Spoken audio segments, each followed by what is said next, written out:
Hello दोस्तों, 1 minute series में PPSC PYQs का नेक्स्ट टॉपिक है मौर्य साम्राज्य। भारत में पहले साम्राज्य की स्थापना या मौर्य साम्राज्य के संस्थापक कौन थे? तो चंद्रगुप्त मौर्य थे। किस मौर्य राजा ने दक्कन की विजय प्राप्त की थी? तो चंद्रगुप्त मौर्य ने की थी। कौटिल्य की पुस्तक अर्थशास्त्र विषय जो वो किस पे आधारित है? शासनकाल के सिद्धांत और अभ्यास, विदेश नीति, सप्तांग सिद्धांत, प्रशासन इत्यादि पे। कौटिल्य के अर्थशास्त्र में किस पहलू पर प्रकाश डाला गया है? तो राजनीतिक नीतियाँ। सेंड्रोकोटस से समुद्रगुप्त की पहचान किसने की थी? तो विलियम जोन्स ने की थी। किसके ग्रंथ में चंद्रगुप्त मौर्य का विशिष्ट रूप से वर्णन किया गया है? तो विशाखदत्त के ग्रंथ में। सिकंदर महान के समकालीन कौन थे? तो घनानंद थे। हून राजा तोरमान किस औलिकर राजा द्वारा पराजित हुए थे? तो प्रकाश धर्मन के द्वारा। मेगास्थनीज दूत किसका था? तो सेल्यूकस निकेटर का। मेगास्थनीज ने भारतीय समाज को कितनी श्रेणियों में विभाजित किया था? तो 7 श्रेणियों में। किस अभिलेख में कलिंग विजय का वर्णन मिलता है? तो 13वें शिलालेख में मिलता है।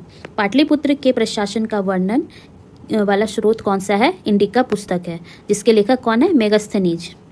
पाटलिपुत्र में स्थित चंद्रगुप्त का महल क्या चीज़ का बना हुआ था? तो लकड़ी का बना हुआ था। अभिलेख जो कि प्रमाणित करता है कि चंद्रगुप्त का प्रभाव पश्चिम भारत पर था, तो ये कौन सा अभिलेख है? रुद्रदामन का जूनागढ़ शिलालेख। केवल वह स्तंभ जिसमें अशोक ने स्वयं को मगध का सम्राट बताया है वो है भाब्रू स्तंभ।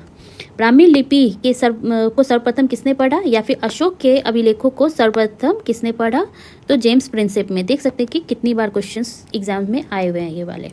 अशोक के शिलालेखों में प्रयुक्त होने वाली भाषा कौन सी थी? तो प्राकृत।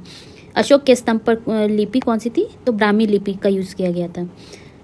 प्राचीन भारत की लिपि जो दाईं से बाईं ओर लिखी जाती थी वो है खरोष्ठी लिपि। अपने शिलालेखों में अशोक सामान्यतः किस नाम से जाने जाते हैं? तो प्रियदर्शी के नाम से जाने जाते हैं। पुराणों में अशोक वर्धन के नाम से।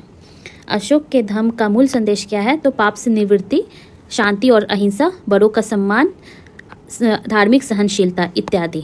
मौर्य वंश का अंतिम शासक कौन था? तो वृद्धरथ। मौर्य काल में शिक्षा का सर्वाधिक प्रसिद्ध केंद्र कौन सा था? तो तक्षशिला। अशोक की नीति के आर्थिक परिणामों के कारण ही मौर्य साम्राज्य का पतन अधिकांशतः उचित था। इस तथ्य पर किसका विश्वास था? तो रोमिला थापर का। थैंक यू दोस्तों फॉर वॉचिंग।